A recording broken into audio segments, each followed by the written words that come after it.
तो हाँ भाई भैया, क्या हाल है? पैवस्ता राह शजर से उम्मीद बहार रख। उम्मीद करता हूँ आप सब खैरियत से होंगे, मज़े में होंगे, अपनी अपनी लाइफ एंजॉय कर रहे होंगे। तो आज की वीडियो में हम कैम्ब्रिज ओ लेवल बायोलॉजी 1590 का वेरिएंट 22 पेपर 2 सॉल्व करने लगे हैं, जो कि हमने रिट्रीव किया है मई जून 2023 के सेशन से। और ये थ्योरी पेपर है, और ये मेरे चैनल का पहला बायोलॉजी का थ्योरी पेपर है। So let's start our video with the question number 1 here. So in the question number 1, he says that table 1.1 lists 3 of the gases that are present in the atmosphere. So उसने यहाँ पे oxygen, carbon dioxide और nitrogen का जिक्र किया है. Now he says that in part A, complete table 1.1 to state the percentage of each gas in the atmosphere. Nitrogen is 78% in the atmosphere. Oxygen is 21% in the atmosphere. और carbon dioxide की मात्रा है तकरीबन 0.03. अब तो वैसे काफ़ी increase हो चुकी है, तो 0.04 लिखेंगे हम यहाँ पे. वैसे हमने पढ़ी थी किसी ज़माने में 0.03. खैर, पार्ट बी में वो क्या कहता है? Some of the foods are packaged in sealed container that contains a mixture of the gases with percentages that are different from those found in the atmosphere. उसने कहा है कि कुछ खाने की अशिया को हम इस तरह पैक करते हैं एक सील्ड कंटेनर के अंदर, जिसके अंदर एक मिक्सचर ऑफ सेम गैसेस होता है जो एटमॉस्फेयर में पाई जाती हैं, लेकिन उनकी परसेंटेज जो है वो डिफरेंट होती है. यहाँ पे फिगर 1.1 में वो क्या कहता है? Shows us a diagram of food packaged in this way. तो ये उसने यहाँ पे हमें टमाटर दिखाए हैं, और टमाटर को उसने एक सील्ड कंटेनर के अंदर रखा है, और उसके साथ साथ उसने यहाँ पे दिखाया है कि ये कंटेनर है. It contains a mixture of gases. It may contain CO2, O2, nitrogen. इन तीनों में से कोई एक, तीनों की तीनों ही होंगी ऑब्वियसली. बिल्कुल तो हम उसको निकाल सकते नहीं यहाँ से, लेकिन यहाँ पे क्या है कि उसने कहा है कि ये जो परसेंटेज है, जो मात्रा है हमारे पास ऑक्सीजन, नाइट्रोजन और कार्बन डाइऑक्साइड की, वो उसने तब्दील की हुई है. खैर, this method of food packaging slows down the decomposition of the food. State how the percentage of one gas named in table 1.1 is changed when used to package food in this way. तो उसने हमसे ये पूछा है कि एक, अब इस टेबल जो हमने ऊपर टेबल बनाया है, इसमें से कोई देखें, एक ना एक की तो किसी की इंक्रीज करेंगे हम परसेंटेज, किसी की हम क्वांटिटी इंक्रीज करेंगे, किसी की क्वांटिटी डिक्रीज करेंगे ऑब्वियसली. लेकिन अब वो पूछता है कि इनमें से परसेंटेज ऑफ वन गैस किसकी हम चेंज करेंगे इन सब से जो उसने ऊपर हमें दी हुई हैं. अब देखिए, डीकम्पोजर्स डीकम्पोजर्स कौन होते हैं? अब उसने कहा है कि this method of food packaging slows down decomposition of foods. Means कि हमने यहाँ पे जो डीकम्पोजर्स हैं, उनकी जो इसेंशियल गैस है, उनकी जो गैस फॉर सर्वाइवल है, वो हमने रिड्यूस करनी है यहाँ पे. और वो ऑब्वियसली ऑक्सीजन ही है, जिसकी वजह से वो रिस्पायरेशन कर पाते हैं और अपने डाइजेस्टिव एंजाइम्स रिलीज कर पाते हैं. And they convert plant and animal food into organic material. और उसके बाद डाइजेशन के बाद वो डीकम्पोजर्स अपने ही इस्तेमाल के लिए उसको यूज कर लेते हैं. अब डीकम्पोजर्स तो हैं इसके अंदर हम क्या करेंगे? ऑक्सीजन गैस की कंसंट्रेशन को डिक्रीज करेंगे. We will decrease the concentration of oxygen gas so that they do not get oxygen for their respiration and they would not be able to survive for a long period of time. तो ये main चीज है. तो हम यहाँ पे oxygen की मात्रा को गिराएंगे. सो वी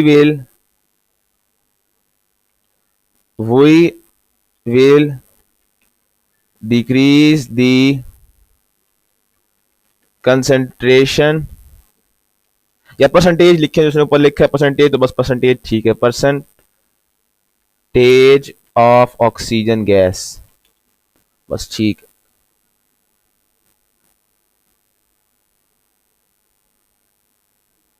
नहीं है ना उम्मीद इकबाल अपनी कश्ते वीरां से, जरा नम हो तो ये मट्टी बड़ी जरखेज है साकी. Okay, now explain. पार्ट 2 में क्या कहता है? Explain how this change will slow down the decomposition of the food. वो सिंपल ये बात पूछी तो भाई देखो, तुमने ऑक्सीजन डिक्रीज कर दी, मैंने तो जवाब दे दिया उसको, लेकिन कैसे करेगा? मैंने आपको पहले ही बता दिया है कि एरोबिक रिस्पायरेशन जो है वो जो हमारे पास है मेनली फंगाई होते हैं डिकम्पोजर्स, लेकिन some kind of bacteria are also decomposers. So bacteria and fungi both need oxygen as an essential for their life. So अगर वो नहीं मिलेगी तो वो सर्वाइव ही नहीं कर पाएंगे. Means that we are hampering their activity of aerobic respiration here. तो यहाँ पे हम सारी बात को कुछ यूं लिखेंगे that as we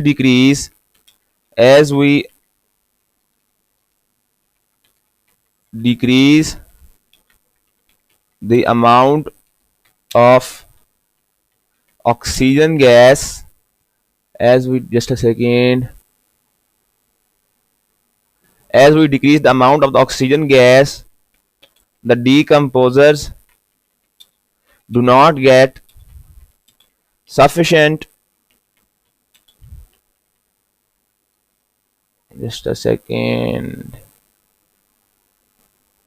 do not get sufficient oxygen for aerobic respiration.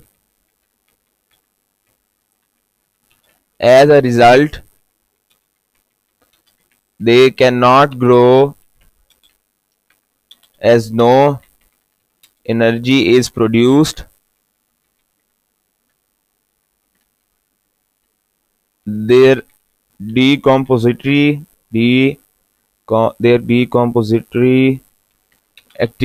decomposition activity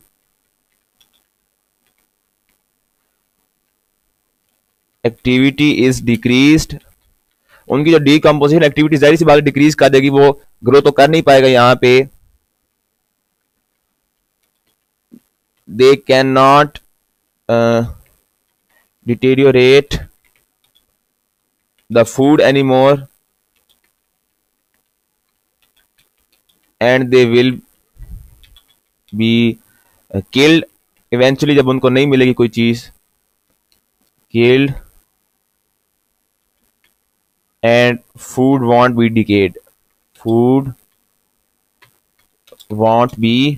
decayed. So this is your answer to part 2. क्या इसने तो काफी ऊपर ले गया इसको, बस इधर से. अच्छा, अब यहाँ पे उसने हमें क्या कहा है, ठीक. पार्ट 2 में वो क्या 3 में क्या कहता है, suggest two advantages of slowing down the decomposition of packaged food. तो जाहिर सी बात है, नंबर 1 चीज है, आपने उसकी डिकम्पोजिशन जो है उसको बहुत ज्यादा स्लो कर दिया, तो उसकी जो क्वालिटी है, उसका जो टेस्ट है वो प्रिजर्व्ड रहेगा. इट्स क्वालिटी एंड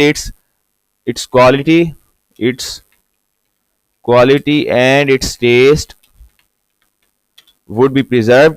और सेकेंडली, अब यहाँ पे जरूरी नहीं है आपने उसको बायोलॉजिकली देखना है, उसको इकोनॉमिक्स के लिहाज से भी देख सकते हैं कि देखें पैकेज फूड जो है उसमें आपने पहले उसमें इतनी मेहनत की है, आपने वो अच्छा खाना, अच्छा मतलब जो फूड है उसको अलग किया है, उसको अपने कंटेनर्स में डाला है, आपने उसको फ्रीज किया है, आपने उसको डिकम्पोज मतलब आप उसको ढेर सारी कंडीशन से गुजार के लेकर गए हैं. वो आप क्यों लेकर गए, ताकि उससे आपको इकोनॉमिक बेनिफिट पहुंचे. अगर आप उसको स्लो डाउन नहीं करेंगे तो फूड सारा जो सा पैकेज फूड वो खराब हो जाएगा, जिसकी वजह से आपको मुआशी तौर पे financially you will get a disadvantage. So this is one answer, and the second one would be for economics से किस तरह लिखें, longer preservation of food, longer preservation of packaged food provides economic benefit. So this is your answer all to question number 1. Okay, now we move on to question number 2.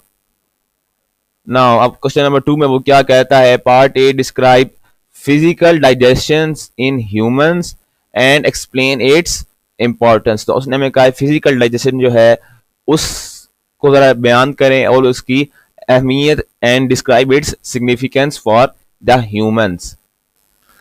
अच्छा, अब आपने करना कुछ यूं है कि उसमें फिजिकल डाइजेशन हमसे पूछिए, केमिकल डाइजेशन तो होती ही कोई नहीं है शुरू के दरमियान। तो physical digestion takes place in the oral cavity, in the pharynx and in the oesophagus. मतलब ये तीन है जिसके through only the physical digestion takes place. The rest of the digestive system is concern with the chemical digestion of the food. अच्छा, अब क्या है कि उसने हमसे कहा है describe physical digestion and explain its importance. देखिए, फिजिकल डाइजेशन के पहले मैं आपको पार्ट्स बता दूं जो हमारे ओरल कैविटी फेरिंक्स ईसोफेगस में होते हैं। सबसे पहले तो फूड सिलेक्शन उसका एक पार्ट है, ठीक है, या कह लें कि फूड फिल्ट्रेशन। तो फिल्ट्रेशन तो नहीं, फूड सिलेक्शन नहीं कहेंगे। देखें, आप कोई भी चीज खाते हो, लेट्स सपोज आप मटन खाते हो, आज बीफ बीफ खाते हो, आजकल वैसे भी बड़ी बड़ी ईद चल रही है, बड़ी ईद का 5वां दिन है आज। तो होता क्या है, देखें, आप लेट्स सपोज आप मटन खाते हो, ठीक है, मटन के अंदर बाज औकात ना बहुत छोटी छोटी उसकी हड्डियां, बहुत छोटी छोटी उसका बोनी स्ट्रक्चर या उसका जो फैट होता है, वो बाज औकात आप ईट कर जाते हो assuming that it is mutton. लेकिन जैसे ही वो आपके क्या नाम है माउथ के अंदर जाता है, आपके ओरल कैविटी में जाता है, आपको पता चल जाता है, आप उसका टेस्ट करते हो, आपको समझ लग जाती है भाई ये तो मेरे खाने की चीज कोई नहीं, आप उसको निकाल लेते हो। नंबर वन चीज आप करते हो फूड सिलेक्शन। दूसरा क्या करते हो कि आप फूड को ग्राइंड करते हो बाय यूजिंग योर टीथ, जिससे क्या होता है कि उसका surface area for the chemical reaction that increases, उसका सरफेस एरिया आप इंक्रीज कर देते हो और वो इजीली पास थ्रू हो जाता है आपके इसोफेगस में से। तो उसको, इस प्रोसेस को कहते हैं च्यूइंग कह लें, या इसको जो इसका असल नाम है वो है mastication. It's scientific name is mastication. उसके बाद क्या होता है कि थर्ड, अब ये मैं सर आपको ना उसका बता रहा हूं ईसोफेगस का। तीसरा और चौथा फंक्शन ओरल कैविटी के होते हैं lubrication and chemical digestion of food. तो जो च्यूइंग प्रोसेस है उससे वो क्या करता है कि सलाइवरी ग्लैंड जो हमारे होते हैं वो उसको स्टिमुलेट करता है और उससे एक जूस निकलता है कॉल्ड सलाइवा। सलाइवा जिसे आप आम जुबान में थूक भी कहते हैं। Saliva adds water and mucus to the food which act as a lubricant to ease the passage of the food through the esophagus. तो saliva जो है वो here it serves as a lubrication, it serves for the lubrication purpose and it eases the passage of the food through your esophagus. उसके बाद क्या है, saliva के अंदर एक enzyme भी होता है that's called salivary amylase that partially digest the starch. You can also write semi digestion of starch. उसके बाद च्यूइंग लुब्रिकेशन सेमिडाइजेशन के बाद आखिरी जो हिस्सा होता है that is done in the oral cavity, that is all the food is converted into a small spherical mass that is called a bolus, a circular mass called a molus bolus. और हम फिर bolus को swallow कर देते हैं and that goes into the oesophagus through our pharynx. ये बात तो काफी लंबी होगी, ठीक है। उसके बाद फेरिंग्स और इसोफेगस, देखिए स्वेलिंग के बाद जो बोलस है that is pushed to the back of the mouth by the tongue। उसके बाद क्या होता है,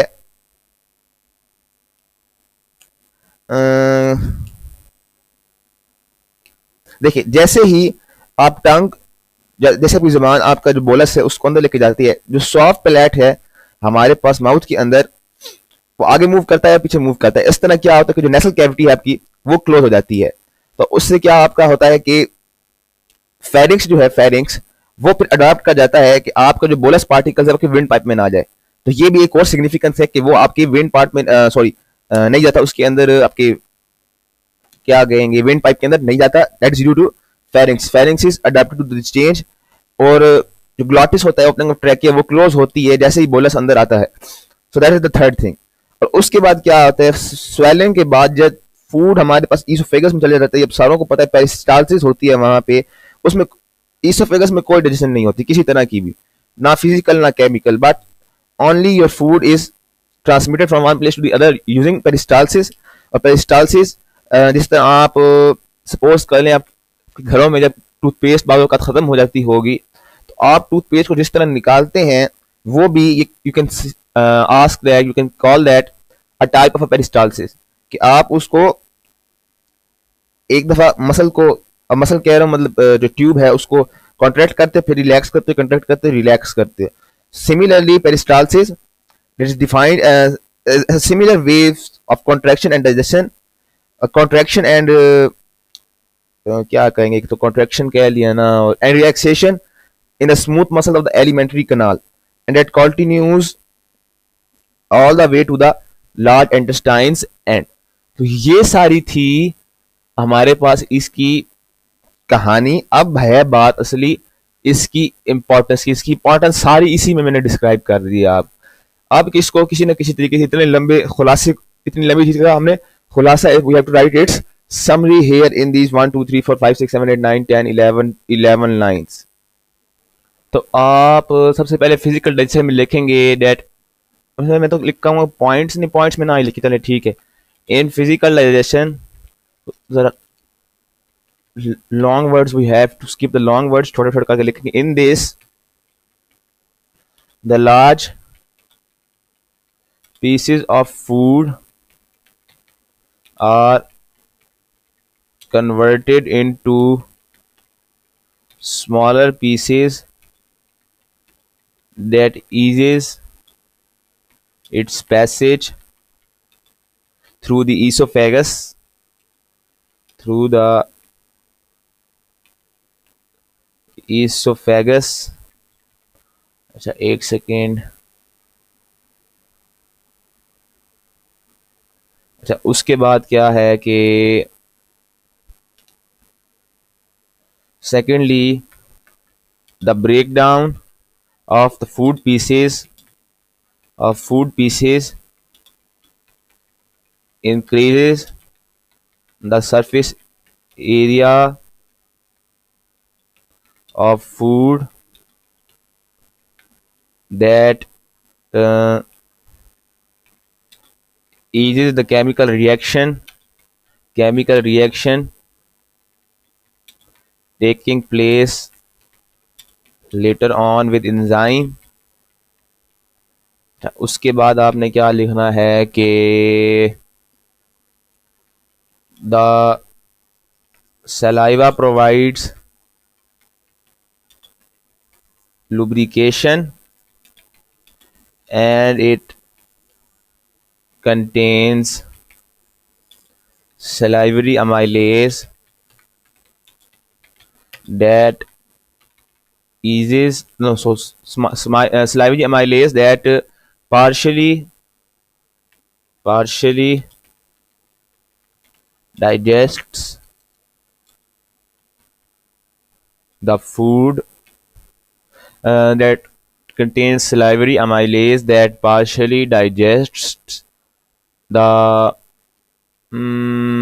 starch content of the food, starch content of the food। अच्छा उसके बाद क्या होता है कि जो पेरिस्टालसिस है that helps the movement of food throughout the gut. Peristalsis की वजह से मूवमेंट फूड की हो सकती है easily throughout the alimentary canal, throughout the food path. ठीक है, पार्ट बी में वो क्या कहता है, state the name of the chemical present in the stomach that kills many ingested bacteria। So it is obviously HCl। HCl, it's acidic in nature, it kills almost all of the bacteria, almost all of the नहीं, लेकिन जो harmful bacteria हैं उनको तो mainly kill कर देता है। कुछ bacteria हैं वो resistant होते हैं acidic solutions के, तो उनको तो नहीं, लेकिन काफी सारों को HCl kill कर देता है। पार्ट 2 में वो क्या कहता है, bacteria that are not killed in the stomach may cause disease। State a term used to describe organisms that cause disease। So, वो organism जो disease causing होते हैं that are called the pathogens। तो पैथोजेंस होते हैं वो disease cause करते हैं। उसके बाद क्या कहता है, the type of the immunity gained after infection by organisms that cause disease, उसको कहते हैं एक्टिव इम्यूनिटी। कि अब वो दोबारा आएगा तो आप उसको छोड़ोगे नहीं, अब वो पैथोजन दोबारा आएगा तो उसको आप छोड़ोगे नहीं, तो it is called active immunity. Part C में वो क्या कहता है, disease can be caused by viruses. ठीक है, yellow fever is an example of a disease caused by a virus. Outline how a weakened form of virus that causes yellow fever can be used to give a person long-term immunity against the disease। तो उसने कहा है कि अब वो virus है, उसने virus का नाम नहीं बताया हमें यहाँ पे। खैर, अगर हम उसकी जो स्ट्रेंथ है वायरस की, या उसकी जो असली कुव्वत है, उसकी कोई कैपेबिलिटी, स्ट्रॉन्ग कैपेबिलिटी है, उसको वीकन करके हम उस बंदे को इन्फेक्ट करें, वो बच जाए, तो उससे उस बंदे को लॉन्ग टर्म इम्यूनिटी उस डिजीज से किस तरह मिलेगी। तो यहाँ पे ये काफी हद तक रिजेंबल करता है हमारे साथ वैक्सीन वाले टॉपिक के साथ। तो इसमें भी वैक्सीन वाला चक्कर ही ऑब्वियसली इन्वॉल्व है। अच्छा, आप इसका जवाब आपने, अच्छा पहले तो मैं आपको बताऊं ये वैक्सीन, अच्छा यहाँ पे वैक्सीन के बारे में मैं आपको पहले बताऊंगा। वैक्सीन एक ऐसा मटेरियल होता है दैट कंटेन्स वीकेंड और you can write the killed pathogens and it is used to produce a particular immunity against a particular disease. Particular immunity तो नहीं, but it is used to produce immunity against a disease. How? By stimulating the production of the antibodies. अच्छा, अब ना काफी interesting story है, अगर आप में से कोई सुनना चाहे। खैर, नहीं कोई सुनना चाहता 10-25 बल्कि नहीं 1 मिनट आगे कर दें बेशक। अच्छा, ये बात है लेट 17th सेंचुरी की या 1800 स्टार्ट होने वाले थे। एक ब्रिटिश फिजिशियन था एडवर्ड जेनर। काफी मजेदार स्टोरी है वैसे असल में तो। आप यूट्यूब पे जाएं, ध्रुव राठी है एक Indian YouTuber, he is very famous now, he has more than 20 million on the YouTube. तो उसकी एक वीडियो है the mystery of the red plague के नाम से, वो वीडियो जरूर देखिएगा, उससे आपको वैक्सीन की काफी हद तक समझ आएगी। उसमें क्या कि किसी जमाने में जो स्मॉल पॉक्स था, स्मॉल पॉक्स उसने दुनिया में तबाही मचाई हुई थी।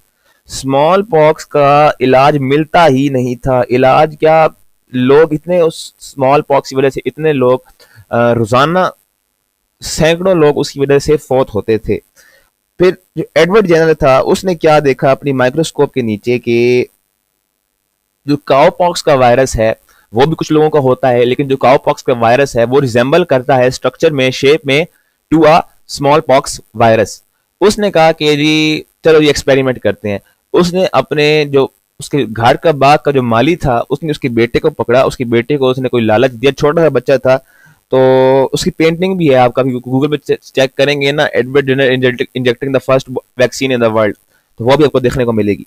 तो उसने हमने वो माली को पकड़ा, बच्चे को, माली के बच्चे को पकड़ा, ठीक है, उसको कहा कोई टॉफी शाफी खा ले भाई, मैं तुझे ये करता हूँ वो करता हूँ, ये ले दूंगा वो ले दूंगा। खैर, उसने उसको इंजेक्ट कर दिया काउपॉक्स वायरस।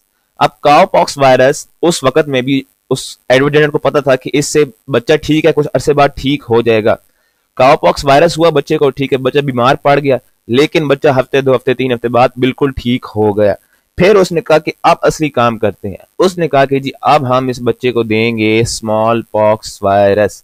उसने स्मॉल पॉक्स वायरस लिया, उसके भी 3-4 ट्रांसमिशन के तरीके हैं, आप बस खांसी कर लो, अगले बंदे को अपना पानी पिला दो, झूठा पानी। खैर, तो उसने छोटे बच्चे को स्मॉल पॉक्स वायरस से इन्फेक्ट किया, बच्चे को स्मॉल पॉक्स वायरस हुआ ही कोई नहीं। इस बात का क्या मतलब है? That an infection with a weakened or killed pathogen of the same family prevented the growth or prevented the action of the same virus of the prevented the action of the virus from the same family। उसने ये show कर दिया कि जी हम एक vaccine से आपका एक इन्फेक्शन जो है वो बचा लेंगे। यहाँ पे बात थोड़ी लंबी हो गई है। खैर, अब आप सवाल मेन, अब यहाँ पे आपने 1 घंटा 45 मिनट के पेपर में इस तरह नहीं बैठे कहानी लिखनी, आपने यहाँ पे जवाब देखना सोच समझ के। आप यहाँ पे अगर चाहें तो सिंपल से सिंपल तरीका है, mode of action of vaccine ही लिख दें, और जहाँ पे आपने पैथोजन यूज करना है,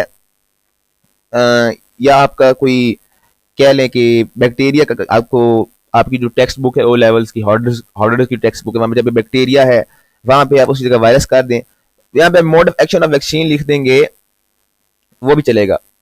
तो एडवर्ड जेनर के इस एक्सपेरिमेंट से it became clear that an intentional infection with cowpox protected people, और you can write the protected the boy from the smallpox. This method was then called the vaccination, and the substance used to the vaccinate was called a vaccine। तो अब क्या है, जो pathogens होते हैं, कोई भी फॉरेन हार्मफुल बॉडी है, all of them contain special proteins that are called antigens. होता क्या है, जब पैथोजेंस हमारी बॉडी के अंदर इन्वेड करता है तो दीज प्रोटीन जो एंटीजन होती हैं स्टिमुलेट द इम्यून रिस्पॉन्स। जाहिर सी बात है भाई, कोई गलत चीज आएगी तो हम तो उसके खिलाफ दिफा तो करेंगे। उससे क्या है, एंटीबॉडीज की प्रोडक्शन शुरू हो जाती है। एंटीबॉडीज जो है वो पैथोजन के खिलाफ लड़ाई शुरू कर देती हैं, मैदान जंग में उतर आती हैं और उनको मार गिराती हैं। उससे क्या होता है, memory cells, special cells called memory cells are produced that remain in the blood and provide protection against future infections with the same pathogen। तो मेमोरी सेल्स प्रोड्यूस हो जाते हैं जिसकी वजह से हमारा जो ब्लड है उसके अंदर प्रोटेक्शन आ जाती है against future infection with the same pathogen. अब क्या, व्हेन अ वैक्सीन और यू कैन राइट वीकेंड और dead pathogen is introduced in blood stream, जो डब्ल्यूबीसीज हैं हमारे पास वो स्टिमुलेट हो जाते हैं। जो बीटा लिम्फोसाइट्स हैं दे recognise the weakened or dead pathogens as enemies and start producing antibodies against them. These antibodies remain in the blood and they provide आइंदा के लिए वो provide protection against the pathogens. If any real pathogens enter the blood, the already present antibodies kill them। तो मतलब पहले ही अगर आप 10,000 का लश्कर क्रिएट करके रखोगे तो उसने 100 बंदों का लश्कर की तबाही मचा देनी है, चाहे जितने मर्जी गर्म हो 100 वाले। तो ये सारी बात आपने यहां पर 3 नंबरों के सवाल में लिखनी है। तो आप इसका जवाब कुछ इस तरह लिखेंगे, व्हेन अ वैक्सीन, और यहाँ पे आप लिखेंगे weekend virus is introduced into blood stream. बल्कि नहीं, इसको आप बाद में लिखेंगे, इसको जरा साइड पे करें ना जरा 1 मिनट के लिए, इसको आप लिखेंगे बाद में। यहाँ पे आप आए, दोबारा लिखें आप कि वायरसेस, यहाँ पे असल वर्ड तो यहाँ पे आएगा pathogens contain special proteins called antigens when virus enter the body of host। These proteins, these antigens stimulate the immune response in host। यहां पे आप लिख सकते हैं इम्यून रिस्पॉन्स मतलब प्रोडक्शन ऑफ एंटीबॉडीज जो हैं bind to pathogens and destroy them। In addition, इसके साथ साथ क्या होता है, memory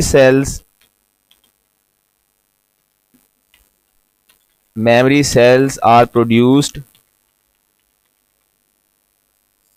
which provide future protection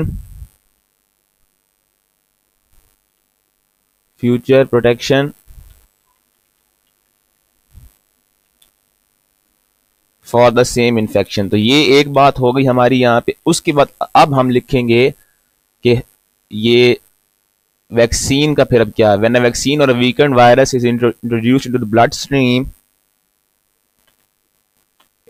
stream the WBCs are stimulated. Beta lymphocytes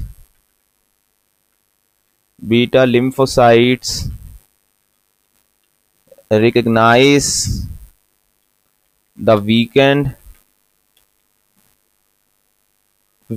virus as enemy and starts producing antibodies against it. These antibodies remain in the blood. These antibodies remain in blood and provide future protection against virus, against virus. If real pathogens enter the blood, the already present antibodies kills them. So ये तो हो गया आपका सारा answer. मेरा नहीं ख्याल ये 3 नंबर के जवाब में इतनी लंबी बात फिट आएगी भी नहीं, लेकिन असल जवाब इसका है बहरहाल यही। खैर, क्वेश्चन नंबर 3 स्टार्ट करते हैं। क्वेश्चन नंबर 2 हमने कर लिया है। अच्छा, एक सेकेंड, यहाँ पे एक बात, मतलब मुझे लगता है मैंने 100% कंसेप्ट फिर भी नहीं क्लियर किया। अब देखें, मैं को दोबारा बताता हूँ, ठीक है। पहले हम ये वैक्सीन या वीकेंड वायरस वाली बात करेंगे, ठीक है। जब वैक्सीन हम इंट्रोड्यूस करते हैं ब्लड के अंदर, जो WBC है, ऑब्वियसली वो स्टिमुलेट हो जाते हैं। हम एक वीकेंड पैथोजन को इंट्रोड्यूस करते हैं, WBCs आर स्टिमुलेटेड। जो बीटा लिम्फोसाइट्स होते हैं वो रिकॉग्नाइज कर जाते हैं पैथोजेंस को एनिमीज की बतौर, और एंटीबॉडीज बनाते हैं उसके अगेंस्ट। ये एंटीबॉडीज ब्लड में रहते हैं और उससे प्रोटेक्शन देते हैं हमें। If real pathogen enter the blood, the already present antibodies kill them, ठीक है। अच्छा, अब ये एक चीज होगी, जब पैथोजेंस हमारी बॉडी के अंदर एंटर होते हैं, जो real virus enters our body, so they contain the antigens. Likewise, the weakened virus also contains the pathogens. जब ये वायरस बॉडी में एंटर होता है तो इसकी जो एंटीजेंस हैं वो स्टिमुलेट करते हैं इम्यून रिस्पांस को, सिंथेसिस ऑफ एंटीबॉडीज। लेकिन चूंकि आपने पहले ही उसको एक सिमिलर फैमिली का या एक सिमिलर इन्फेक्शन उसको आपने करवाया था उसी ब्लड से, उसी पैथोजन से, उसी वायरस से, तो उसके खिलाफ पहले से ही ढेर सारी एंटीबॉडीज हैं।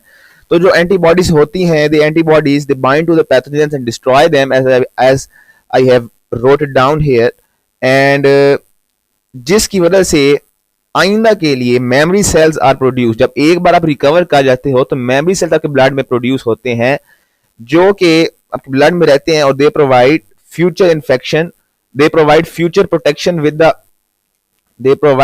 Protection to the same pathogen.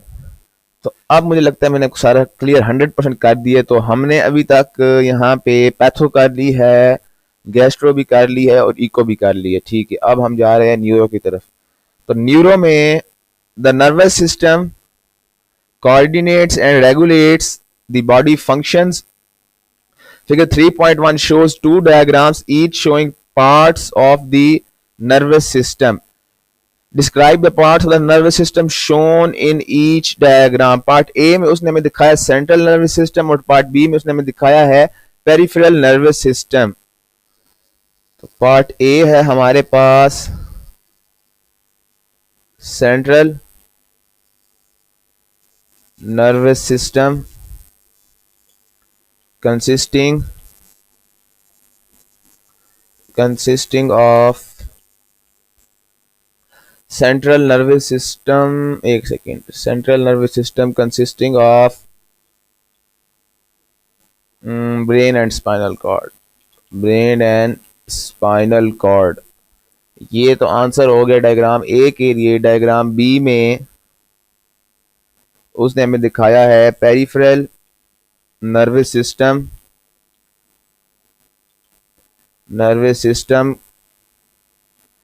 consisting of nerves, ganglions,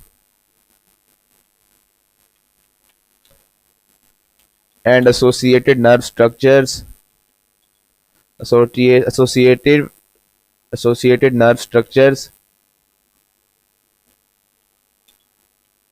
outside the spinal cord, ठीक।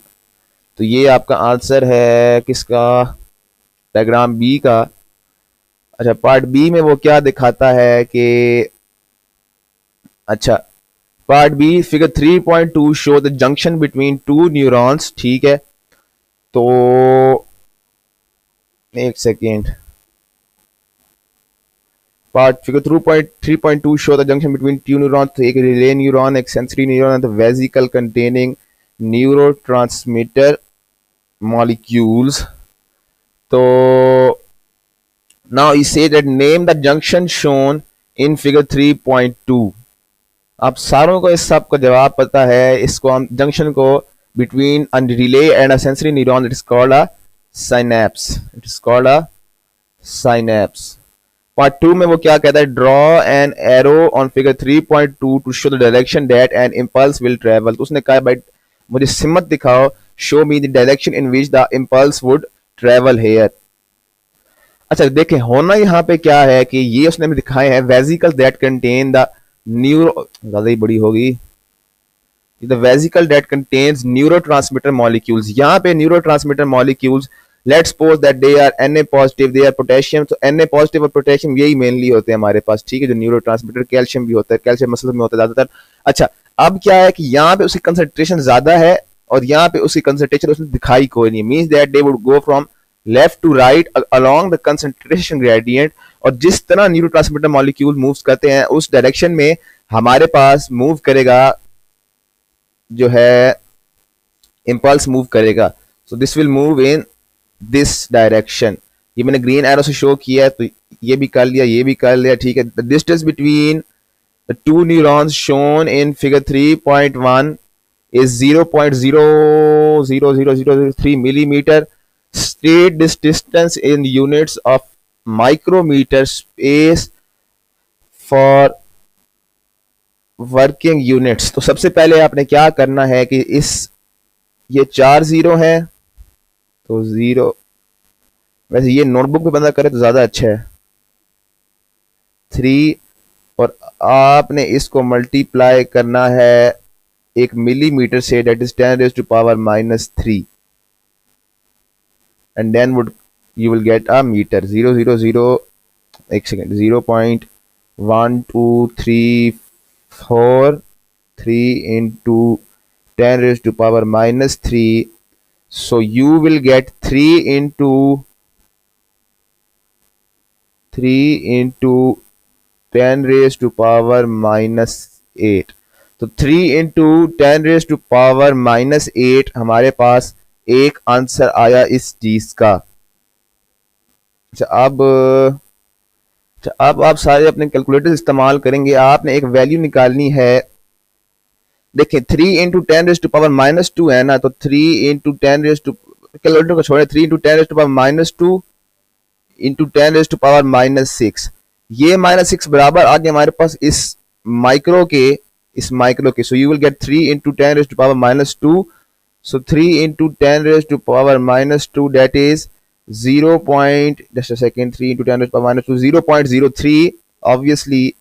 तो 0.03 माइक्रोस ने पहले ही इंडिकेट कर दिया यहाँ पे. This is your answer. अच्छा जी अब दोबारा हम आ गए, नहीं ये फार्मा का सवाल आ गया यहाँ पे. फार्मा में वो क्या कहता है, nicotine is a chemical found in cigarette smoke. A molecule of nicotine has a similar shape to the molecule of the neurotransmitter. ठीक है जी. Suggest and explain the effect of nicotine at junctions between neurons. तो उसने कहा भाई देखो nicotine जो है उसकी शेप, मॉलिक्यूल की शेप सिमिलर होती है एक न्यूरोट्रांसमीटर के. तो explain the effect of nicotine at junctions between neuron. तो यहाँ पे इस जंक्शन के दरमियान जो निकोटीन है उसका क्या असर होगा, उसने ये सवाल पूछा है हमसे यहाँ पे.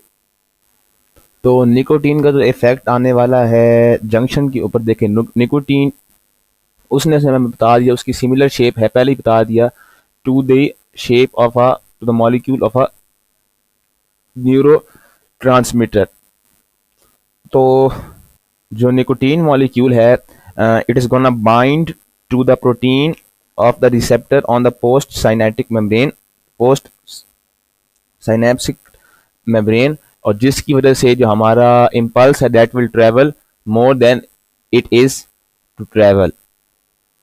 तो इसका आंसर जो है वो कुछ इस तरह की, nicotine it's gonna bind to the protein of the receptor on the post synaptic membrane and the impulse would travel more than it is to travel. So nicotine binds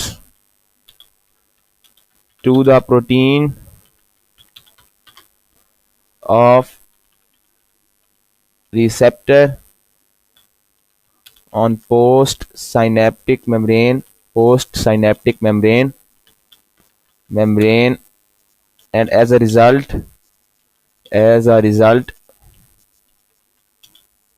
it is gonna travel more and it will damage the brain tissue. So this is your answer to part C. तो neuro भी कर ली हमने और neuro में patho भी, और sorry pharma भी थी तो फार्मा भी कर ली। अच्छा, अब पार्ट 4 में क्या कहता है? Lake Washington in the United states of America is a large fresh water lake. ठीक है, तो एक लेक है लेक वॉशिंगटन, हमारी सैफ अल मलूक का तो जिक्र किया नहीं उसने। In the United states of America is a large freshwater lake between 1941 and 1963. An increasing amount of untreated sewage polluted the lake. उसने कहा है कि सेवेज जो है उसको डिस्पोज किया गया इस लेक के द्वारा। तो अब क्या कि नाउ पार्ट ए में वो कहता है suggest and explain to me the effect of the untreated sewage on the lake. तो यहाँ पे उसने इन अदर वर्ड्स हमें कहा है कि इस सेवेज का हमें नताइज जो हैं, जो नताइज भुगते हैं उस लेक ने, वो हमें यहाँ पे तहरीर करके दें। Suggest and explain. अच्छा, पहले तो हम बताएंगे कि सीवेज करता है कि यहाँ पे sewage number one thing is one of the major and I think it is the most dangerous pollutants of water. Now, sewage generally contains organic matter and excreta of human and other animals. So, organic matter obviously excreta जो होता है humans का या दूसरे animals का, mammals का, किसी का भी, it generally contains the organic matter here. तो organic matter here that encourages the growth of the microorganisms which spread diseases. The waste of industries का वेस्ट जैसे एसिड्स होगी, अल्कलीज, डाइज, केमिकल्स, वो भी डिस्पोज किए जाते हैं इन द नियर बाई, जो करीबी उसकी वाटर बॉडीज होती हैं।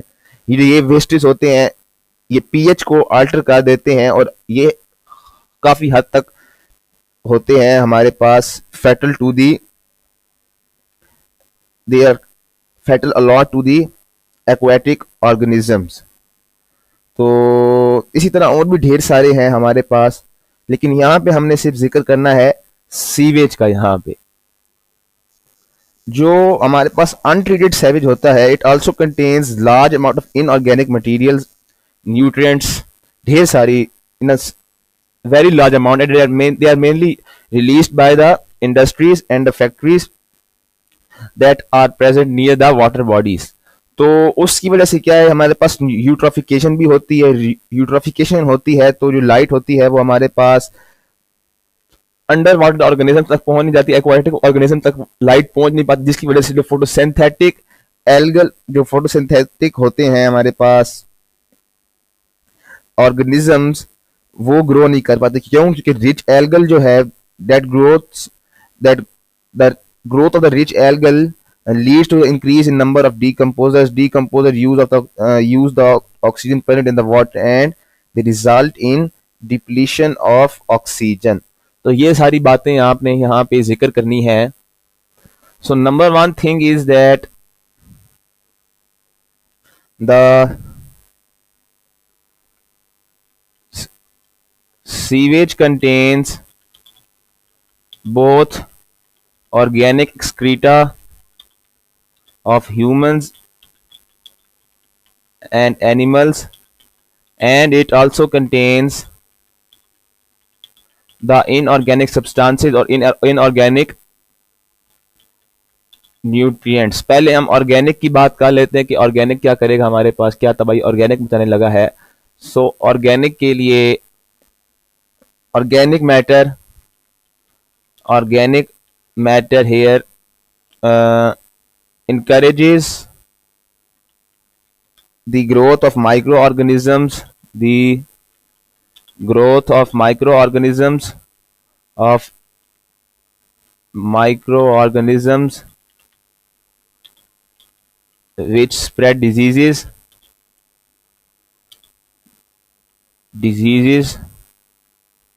due to which the aquatic life suffers। तो ये तो एक जवाब हो गया, ठीक है। ये ऑर्गेनिक मैटर ने खास तौर पे डिजीज ही ऑर्गेनिक मैटर फैलाएगा। अब हम बात करते हैं इनऑर्गेनिक मैटर की। ये इनऑर्गेनिक का किस्सा थोड़ा तवील होने वाला है। सो इनरिचमेंट ऑफ वाटर या increase of nutrients in water with inorganic nutrients खास तौर पे इसमें नाइट्रेट्स NPK होते हैं हमारे पास, NPK, ठीक है। तो is called eutrophication which is a definite result, no, which is not a definite result, which is highly likely to be caused by disposition of sewage here with inorganic nutrients is called enrichment of water with inorganic nutrients here is called eutrophication,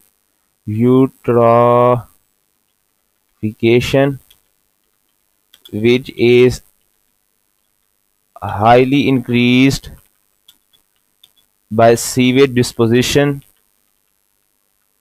अच्छा, इसकी वजह से क्या होता है कि sewage या fertiliser that they contain large amount of inorganic materials, तो जब ये वाटर बॉडीज को रीच करते हैं, इनके अंदर जो न्यूट्रिएंट्स प्रेजेंट होते हैं दे प्रोमोट। देखिए, दो चीजें होनी है, जो लाइट नीचे नहीं पहुंचनी, जो नीचे एक्वाटिक प्लांट्स तक लाइट वो बाद में नहीं पहुंचनी, पहले एक काम होगा। पहले जो काम होने वाला है उस वक्त जो सीवेज और फर्टिलाइजर हैं वो प्रमोट करते हैं एलजी की ग्रोथ को। They promote the growth of algal blooms there. जब एल्गल ग्रोथ रिच हो जाती है, so after all it leads to the increase in number of decomposers there now reduce the amount of oxygen present and it results in depletion of oxygen। और जब LG जो है वो grow कर जाता है top of the water, so there is no amount reaching the lower surface of water. कोई light की बहुत कम मिकदार पहुंच सकती है हमारे पास lower surface of water, aquatic plants तक बहुत कम सरफेस पहुंच सकती है, जिसकी वजह से एक्वाटिक ऑर्गेनिजम्स दे हाईली सफर। तो अच्छा, अब ये तो हमने एक बात कह दी। अब हमने क्या लिखना है कि enrichment of water with inorganic materials is highly caused by sewage disposition, ठीक है। First of all the sewage and fertilizers contain large amount of sewage and fertilizers promote growth of algae,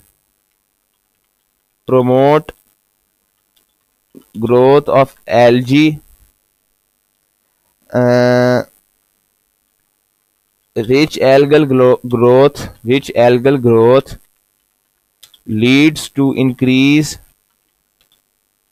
in number of decomposers, क्योंकि देखिए producer ज्यादा हो रहे हैं तो decomposers भी ऑब्वियसली ज्यादा प्रोड्यूस होंगे डिकम्पोजर्स। तो डिकम्पोजर्स रिड्यूस डीओ किसे कहते हैं? Dissolved oxygen. Decomposers reduce DO and algae does not allow the light to reach lower surface of water and reduced DO causes the aquatic organisms to suffer. So this is your answer to first. ठीक. So this is your answer to question part A जो है हमने वो solve कर लिया. काफी time लग गया इसके अंदर ही. खैर, अच्छा, अब वो क्या कहता है, बिटवीन 1963 1963 से 1968, between 1968 new sewage treatment facilities were constructed. ठीक है. By 1968 the amount of untreated sewage entering Lake Washington was reduced to zero. तो untreated sewage उसके अंदर फिर जाता ही नहीं था बिल्कुल. That was reduced to zero. Water transparency is a measure of how far the light travels through the water. ठीक है. अब इस ग्राफ को पहले देख लेते हैं. ग्राफ में देखें 1957 में उसने ठीक है 1940 से शुरू हुआ था और 1963 तक ये काम चलता रहा था without an adequate treatment of the sewage.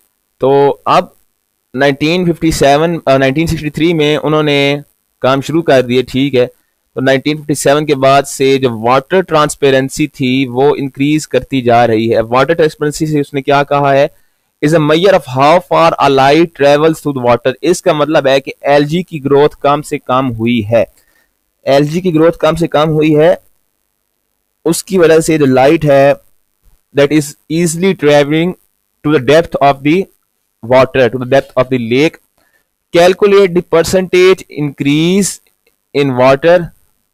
Calculate the percentage increase in water between 1957 and 1968. तो अच्छा, परसेंटेज इंक्रीज निकालना है यहाँ पे. तो 1957 में जो वाटर ट्रांसपेरेंसी थी 1 2 3 4, so it was 0.8 meter in the 1957 and it is 1968 में निकालनी है, it is 3 meter in the 1968. So 0.8 meter and it is 0.8 metre in 1957 and 3 metre in 1968. तो हमने यहाँ पे परसेंटेज इंक्रीज निकालनी है. इसका फार्मूला मैं यहाँ पे लिख देता हूँ. अच्छा, परसेंटेज इंक्रीज का फार्मूला होता है percentage increase is given by actual increase divided by the original amount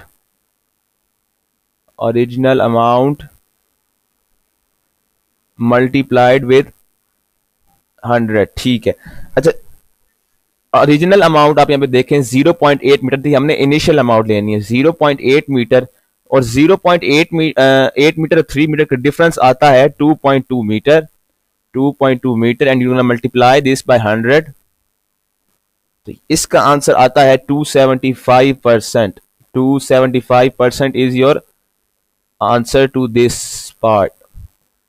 okay, तो this is a very lengthy question here. अच्छा, अगले भी लेंथी हैं वैसे तो. ठीक नहीं, आखिरी दो थोड़े से छोटे हैं, बाकी तो लेंथी हैं. खैर, पार्ट सी में वो क्या कहता है, one species of fish that lives in Lake Washington is the 3-spinned stickleback. तो ठीक है, ये उसने स्पीशी का नाम बताया है हमें. Figure 4.2 shows 3 different distribution of armor plates on the skin of these fishes. तो आर्मर प्लेट्स एक पे है ही नहीं, एक पे आर्मर प्लेट्स ढेर सारी हैं और एक पे बहुत सारी हैं. ठीक. अच्छा, फिगर 8.2 में वो क्या कहता है कि shows how the distribution patterns of armor plates on the skin of 3-spinned sticklebacks have changed over time. तो उसने उसकी डिस्ट्रीब्यूशन पैटर्न दिखाया है अच्छा, 1957 में लो नंबर 91 था, मीडियम नंबर 9 था और मैनी था ही नहीं। तो 1957 में ठीक है, 1968 तक मैनी आर्मर वाले ढेर सारे जाके 75 वाले और ज़्यादा हो गए। और 2005 तक जब वाटर ट्रांसपेरेंसी पहुंच गई पीक पे, तब हमारे पास मैनी आर्मर प्लेट्स, जो ये वाली हमारे पास फिश थी, it was present in the most amount. अच्छा, पार्ट वन में कहता है use data from table 4.1 to describe how the distribution patterns of armour plates have changed over time. तो अच्छा, इस डेटा को हम लेकर हमने आर्मर प्लेट्स के मुतालिक जो इन्फो है हमने उसको डिस्क्राइब करना है, वो क्यों चेंज हो रही है, कैसे चेंज हो रही है। अच्छा, अब करना ऐसे है, यहाँ पे आप देखें कि the low number of armour plates हैं, medium number of armour plates हैं, मैनी आर्मर प्लेट्स हैं। ठीक है, अब पहले हम इस कॉलम का ट्रेंड देखते हैं। 1957 से लेके 1975 तक इसकी वैल्यू 9 से 35 हुई है। और ठीक है, और 1975 से 2005 तक उसकी वैल्यू सेम रही है। तो पहले हम medium number of armour plates जो हैं उसका जिक्र कर लेते हैं। तो the fishes with medium number of armour plates have increased by, अच्छा इसकी परसेंटेज इंक्रीज निकालते हैं तो यहाँ पे 35 में से 9 गए, कितने बचे, 26, 9 मल्टीप्लाई 100। सो देयर इज, एक सेकेंड सिर्फ, तो the fishes with medium number of armour plates वो यहाँ पे इंक्रीज कर रहे हैं 288%। They are increasing by 288 from 1957 to 1975. So they are increasing by 288%. The fishes with medium number of, just a second, Pulya Sim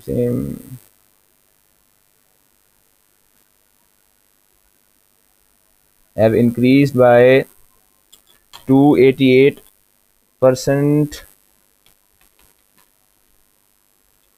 from 1957 to 1975, and afterwards their amount stays the same. तो ये तो हमने एक बात निकाल ली यहाँ से, fishes with medium number of armour plates, इसको रख देते हैं साइड पे। ठीक है, अब क्या हम बात करते हैं लो नंबर ऑफ आर्मर प्लेट्स की। तो ये अच्छा देखिए, अब इसमें एक एक साल का ट्रेंड नहीं निकालना, डायरेक्ट 1957 से 2005 का ट्रेंड निकालना है। परसेंटेज डिक्रीज निकालनी है यहाँ पे, क्योंकि 91 से 16 पे आ रही है। तो एक सेकंड से रुक जाएं।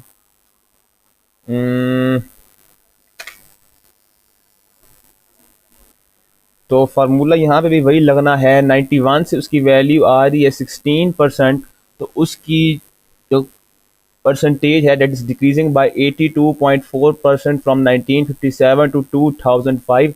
We are talking about the fishes with low number of armour plates. क्या कर रहा है,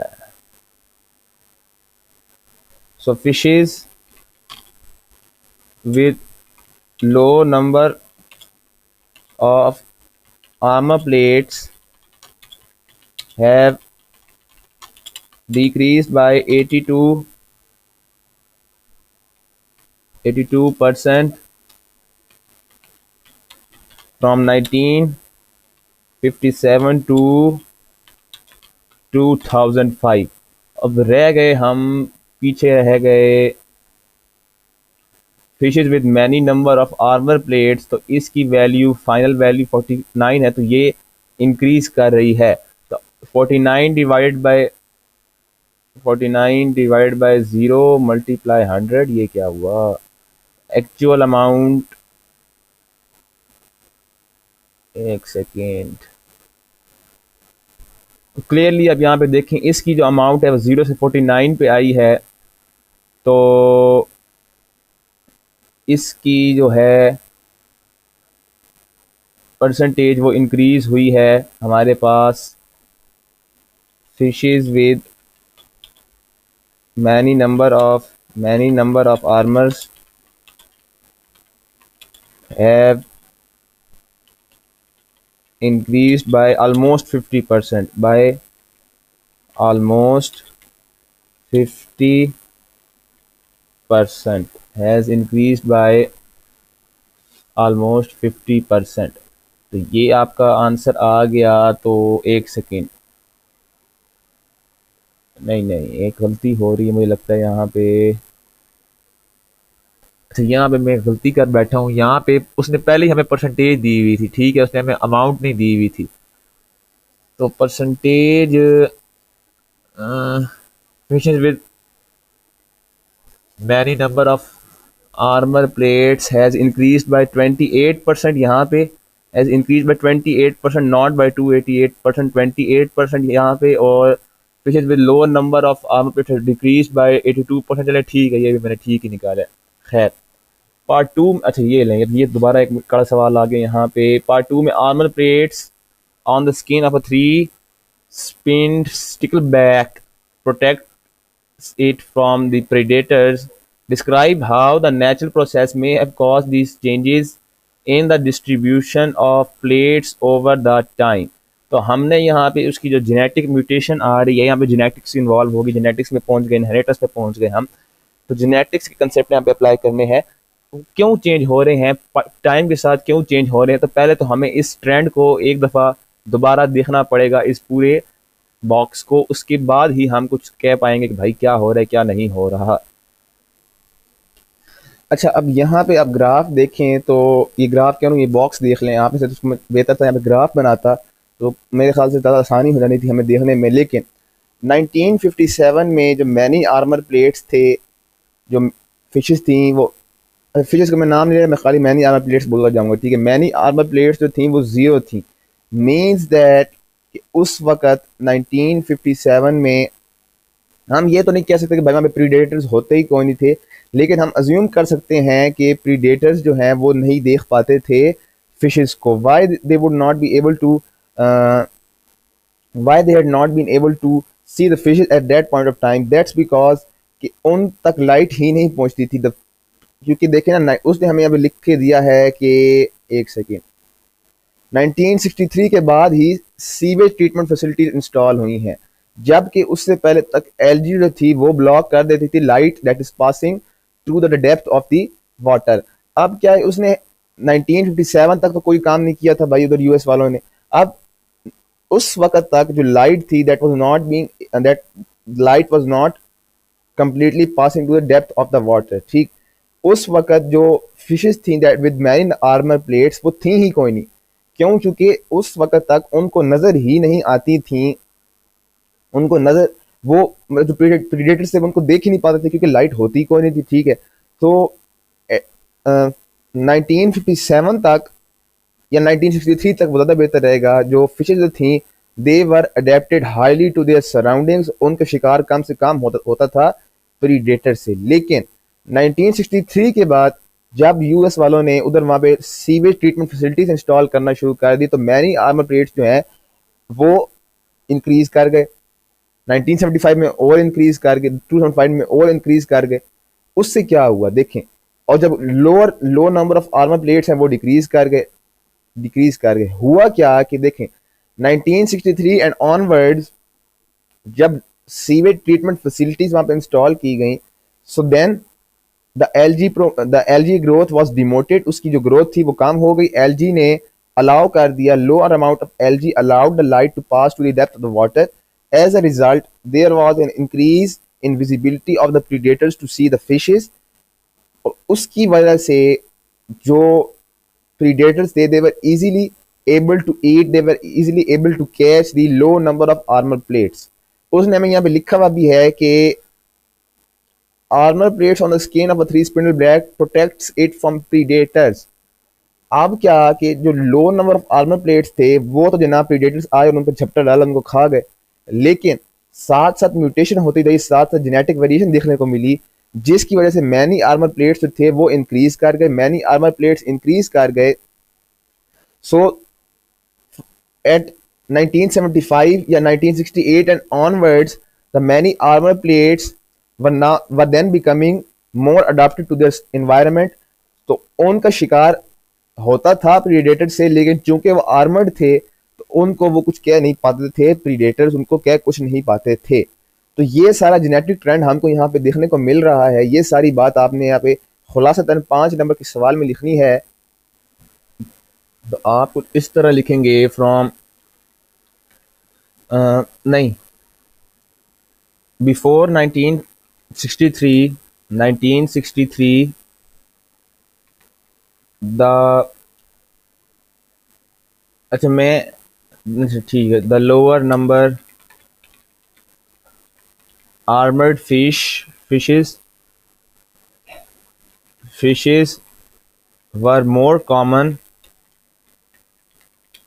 That is because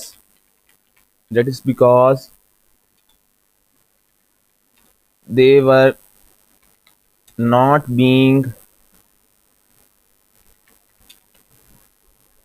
predated. They were not being predated by the क्या कहेंगे, by the predators due to low visibility, as eutrophication did not allow the light to reach the water depth. ये आपने कर दी एक बात। दूसरी बात, अब 1957, एक मिनट, एक सेकेंड, द लोअर नंबर, अच्छा अब 1957 ऑनवर्ड्स, आफ्टर 1963 करेंगे, उसको छोड़े 1957 को। After 1963 after US installed treatment plants,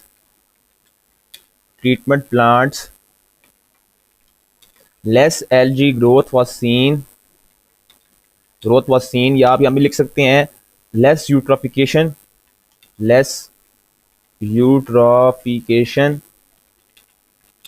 was seen, ठीक है। और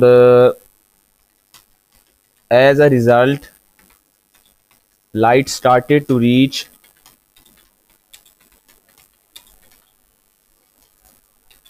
the water depth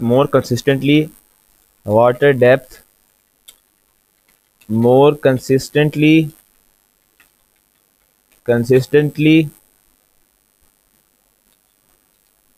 due to which the visibility of predators increased। अच्छा उसके बाद क्या हुआ, विजिबिलिटी इंक्रीज कर गई उनकी। तो अगर विजिबिलिटी इंक्रीज कर गई, सो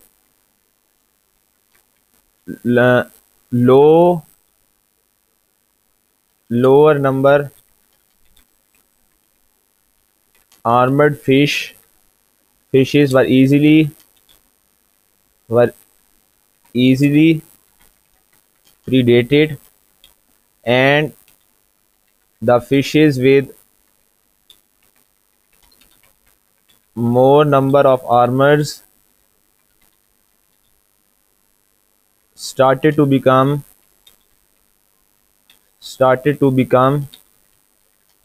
more common। अच्छा अब क्या हुआ कि अब वो जो हैं वो ज़्यादा कॉमन हो गए हमारे पास, they started to become more common. एक मिनट, इसको अगर मैं खुलासा करूं, अब मैंने लिखना उसके बाद क्या है, ठीक है। तो ये तो सारा ट्रेंड हमें यहाँ पे दिखने को मिल रहा है। इसकी वजह से हुआ क्या, सो नेचुरल सिलेक्शन या आप कह सकते हैं genetic mutation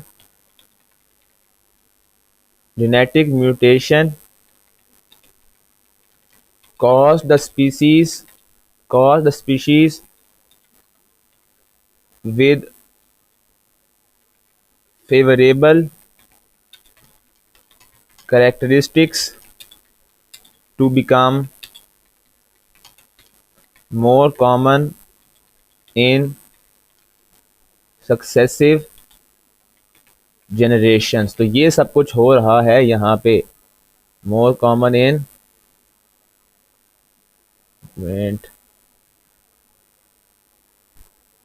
successive generations।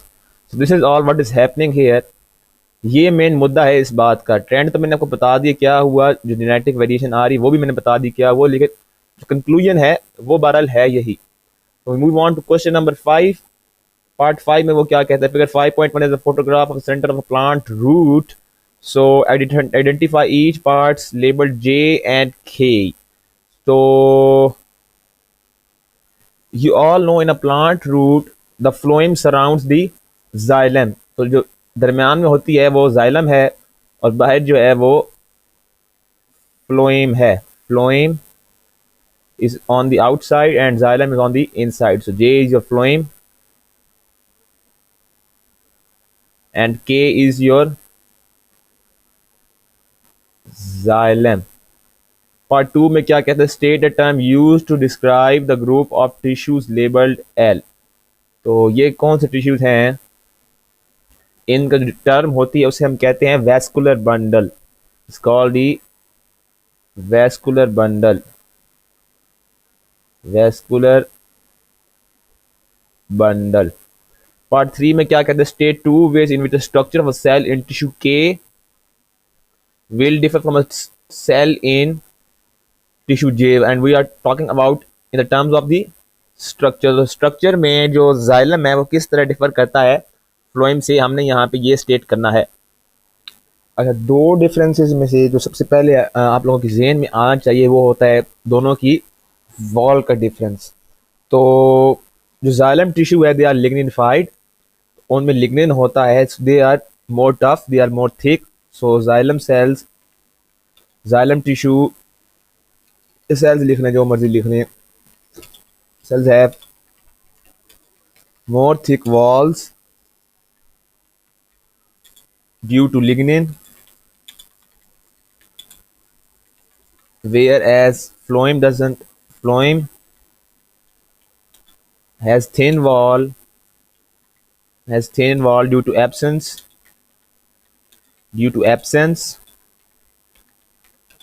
of lignin। ये एक आंसर है आपके पास। दूसरा आंसर इसका आप ये लिख सकते हैं कि ये तो सीव ट्यूब सेल्स का जिक्र कर लें या उनकी एंड वॉल्स का जिक्र कर लें तो यही ठीक रहेगा। C xylem cells lack end walls, xylem cell lack end walls and join to form long tubes, ठीक है, ये एक चीज। जबकि जो फ्लोएम है, phloem tissue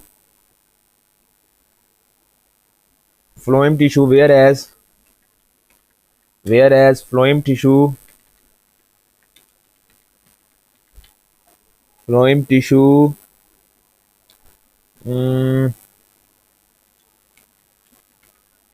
contains sieve tube cells are absent, contain contains sieve tube cells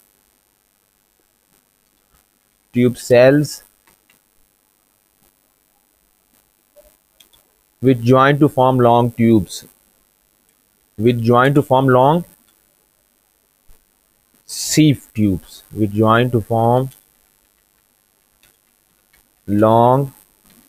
sieve tubes, या आप इसके एक तीसरी चीज़ आप लिखना चाहें, शायद आप वो भी लिख दें कि जो है फ्लोएम के पास जो हैं कंपेनियन सेल्स होते हैं। Phloem has companion cells whereas the xylem does not have companion cells। तो ये भी आप लिख सकते हैं। खैर, पार्ट 4 में क्या कहता है, आउटलाइन द फंक्शन ऑफ जे। तो फ्लोएम का फंक्शन मुझको यहाँ तहरीर करके दीजिए। Phloem is mainly responsible for translocation movement of sugars, amino acids from one part of the plant to the other, movement of the food from the leaf to the rest of the plant, that is mainly conducted by the phloem. So this is gonna be an answer somewhat. अच्छा, इसका जो answer है वो मैंने पहले ही लिख दिया, मैं एक्सप्लेन करता हूँ सारा। फ्लोएम जो है, it is responsible for transporting food substance से जहाँ वो फॉर्म किए जाते हैं, जहाँ से फॉर्म होते हैं वहां से लेकर उस जगह पर जाते हैं जहाँ पे उनकी नीड होती है। That is done through a mechanism called the pressure flow mechanism. Prove नहीं हुआ but the most accepted hypothesis is this. ठीक है, अच्छा, अब जो फूड्स होते हैं दैट मेनली इंक्लूड ग्लूकोज, लेकिन ग्लूकोज जो है that is transported transported in most of the plants in the form of sucrose. तो ठीक है, glucose, sucrose and amino acids, and they export them from the sources क्या होते हैं, mature leaf या फूड स्टोरेज ऑर्गन्स, वहां से उनको वहां पे लेके जाते हैं सिंक्स पे, way these are the areas of active metabolism, जहां पे हर वक्त जरूरत होती है फूड मॉलिक्यूल्स की, and it is done by osmosis, active transport and diffusion. So it is based, so the phloem does its works based on the concepts of tonicity. So this is the main function of the phloem. अच्छा, part B में वो क्या कहता है हमें कि name the type of response shown by a plant root when it grows down into the soil after the seed has germinated. तो plant root कौन सा रिस्पॉन्स शो करता है जब वो ग्रो करता है डाउन इनटू द सॉइल, जब सीड जो है वो जर्मिनेट कर देता है, उस प्रोसेस का, उस रिस्पॉन्स का नाम बताएं। तो सिंपल सा नाम है ग्रेविटोप्रिज्म। ग्रेविटोप्रिज्म सिंपल सा नाम है, भी इसको एक्सप्लेन भी कर लेते हैं ग्रेविटोप्रिज्म को। Gravitropism, this is what happens when a plant root is grown down into the soil after the seed has germinated. अच्छा, अब जाहिर बात उसने एक्सप्लेनेशन मांगी, explain how this response shown with the plant root is necessary for the leaves to grow and to appear green. तो ये क्यों necessary है, वजूहात बताएं, एक्सप्लेन करें ग्रेविटोप्रिज्म को। देखें, जब एक प्लांट को आप जमीन के अंदर दबा देते हो, ठीक है, उससे क्या होता है, उसकी रूट्स ग्रो करती हैं, इट्स रूट्स ग्रो, जिसकी वजह से वाटर, आयंस, एवरीथिंग, सब कुछ उस वजह से ही एब्जॉर्ब होता है। वो एब्जॉर्ब होता है तो सेल जो है, सेल ग्रो करता है, वो ग्रो करता है, फोटोसिंथेसिस टेक प्लेस करती है, फोटोसिंथेसिस टेक प्लेस करती है, तो सेल अपनी, ओ सॉरी, जो प्लांट है वो अपनी जिंदगी जीना शुरू कर देता है। वो and why does it appear green, that's because the roots जो कि दबा दी हैं हमने ज़मीन के अंदर, जो रिस्पॉन्स प्लांट शो करता है ग्रेविटोप्रिज्म का, उसकी वजह से they absorb magnesium and chlorophyll, and they both are necessary for the plants to grow green. And magnesium is mainly highly necessary for the plant to grow green. अगर magnesium की deficiency होगी तो विल्टिंग शुरू हो जाएगी। So when the roots are installed, when the roots are installed in when the roots are installed in the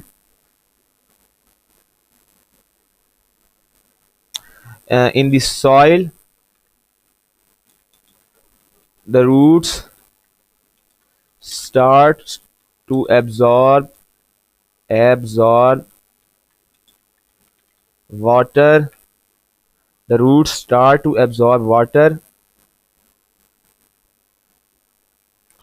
Roots start to absorb water, minerals. I'm writing NPK, nitrogen, phosphorus, potassium, magnesium, and magnesium, and what is the third one?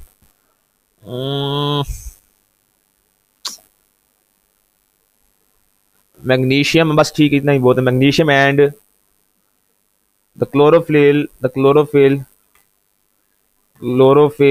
goes green because of it। And उसके बाद अलावा मैं क्या लिख सकता हूँ यहाँ पे, and the cells of plants grow and cell starts to live its life. So this is your answer to botany। Botany भी कर ली हमने। चलते हैं, अगला सवाल है, किसके ऊपर सवाल है, तो रिस्पायरेशन पे हम आ चुके हैं, क्वेश्चन नंबर 6 पे। तो respiration सॉल्व करने के figure 6.1 show the pattern of an investigation into the effect of increasing light intensity on the rate of photosynthesis. ठीक है, तो लाइट इंटेंसिटी इंक्रीज कर देंगे, रेट ऑफ फोटोसिंथेसिस इंक्रीज करता जाएगा, but up to a certain limit light intensity when raised to a certain quantity, when raised up to a certain quantity, the rate of photosynthesis becomes constant here. Now, part A, describe and explain the patterns of the results between light intensity of 20 and 30 arbitrary units. तो इस दौरान light का क्या असर हो रहा है, हमने बस सिंपली वो एक्सप्लेन करना है on the rate of photosynthesis, इसी ग्राफ को देखते हुए। तो यहाँ पे आप देखें एक चीज तो क्लियर है कि लाइट यहाँ पे लिमिटिंग फैक्टर नहीं है। लिमिटिंग फैक्टर तो वो होता है जो कि अपनी थोड़ी अमाउंट की वजह से एक रिएक्शन की ये आप केमिस्ट्री में ज़्यादा पढ़ते हैं लिमिटिंग रिएक्शन के बारे में, लेकिन यहाँ पे देखें light intensity definitely is not a limiting reactant, लेकिन लाइट इंटेंसिटी जो है वो एक हद से ज्यादा होगी तो रेट ऑफ फोटोसिंथेसिस कहेगा नहीं बस भाई अब तो मैंने इससे ऊपर मैंने तो झलना है ही कोई, तुम जो मर्जी करते तो मुझे कोई फर्क नहीं पड़ेगा उस सब से। So light intensity is definitely not a limiting factor here, but increased concentration of light here, increased concentration of light does not increase the rate of photosynthesis here. So this is the main thing. ठीक. By the way, the rate of photosynthesis varies directly with the light intensity. It decreases at light intensity decreases, increases, and increases as light intensity increases. However, now we clearly can see from the graph as well, at much higher light intensity, the rate of photosynthesis becomes constant here. So, and there is not a, and the light here is not the limiting factor. So, beyond a certain limit,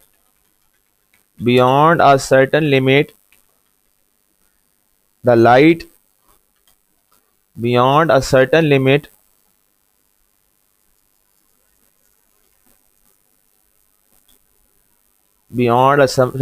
the light intensity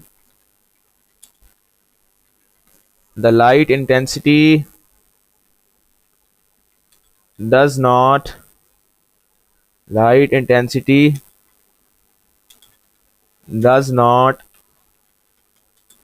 increase the concentration, increase the rate of photosynthesis,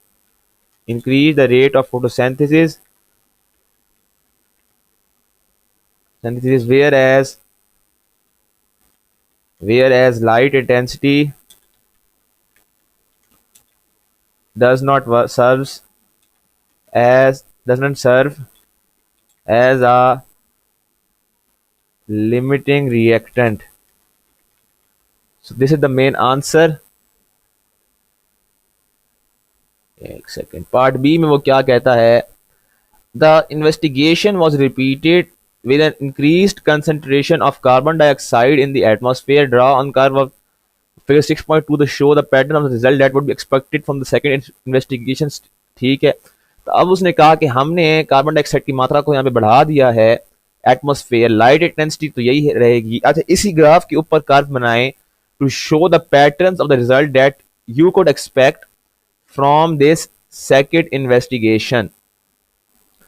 अच्छा, अब होना यहाँ पे क्या है, आप carbon dioxide की concentration तो इंक्रीज कर रहे हो, ठीक है, लेकिन उसने कहा है कि दैट वुड बी एक्सपेक्टेड, आपने एक्यूरेटली नहीं बनाना, ठीक है, अपने बिल्कुल एक्यूरेटली नहीं बनाना। अब होगा क्या कि शुरू में जब आप लाइट इंटेंसिटी बढ़ाओगे, as you increase the light intensity it would something just a second, I think it would remain constant for, I mean it would be the same as for the lower concentration of CO2 for the first 5 light units, like this, just a second, it would remain like this for the first 5, and afterwards it's gonna increase and increase. And why it is gonna increase here, because now you are increasing the concentration of carbon dioxide, you are increasing the concentration of carbon dioxide, means that this curve would be something like this, and eventually it would level out. Definitely it will level out, definitely. So this would something be like a graph. I myself do not know exactly how can I predict the value of the graph, because now we have not been given the values here. If we have been given the values, then somehow we can find a relation. But yeah, this would be something like the graph. It would level out as you reach light intensity as 19. It would level out. It would remain same. Okay, now part 2 state the name of the product of the photosynthesis that contains carbon atoms. Product of photosynthesis, it is glucose. Obviously, everybody knows this. Even an O1 student knows this. Part 3 outline the uses made by a plant of named carbohydrate. Outline the uses made by a plant of named carbohydrates. तो वो हमसे अब ये पूछ रहा है कि जो प्लांट है वो क्या इस्तेमाल करता है कार्बोहाइड्रेट्स के, ठीक है। तो ढेर सारे इस्तेमाल हैं यहाँ पे। तो carbohydrates is use for transport, because carbohydrates carbohydrates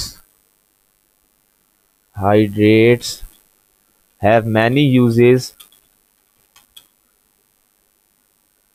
made by plants, like यहाँ पे आप इसको पॉइंट्स में लिखना तो ज़्यादा बेहतर रहेगा मेरे ख्याल से। तो एक तो आप यहाँ पे ये लिख सकते हैं कि it is used in respiration, used in respiration. और कौन इस्तेमाल होता है यहाँ पे रिस्पायरेशन में? Glucose. Respiration, carbohydrates are used in respiration, number एक।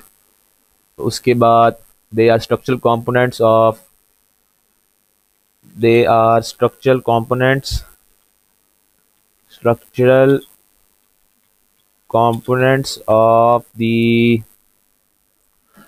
structural components of what they are structural components of cellulose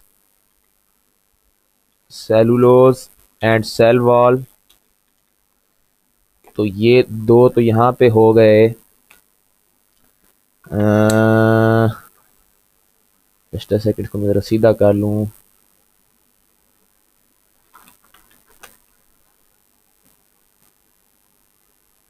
दो फंक्शन तो मैंने यहाँ पे इसके यहाँ पे लिख दिए। इसी तरह जो हमारे पास कार्बोहाइड्रेट्स हैं, they are present in starch, they are present in starch. तो इसी तरह ये कार्बोहाइड्रेट्स हैं, they are use to made glycogen. It is used to make glycogen is a storage carbohydrate, ठीक है, ये भी लिख सकते हैं। glycogen is a storage carb। और इसके अलावा हम यहाँ पे क्या लिख सकते हैं? और carbohydrates are used to make carbs, are used to make sucrose,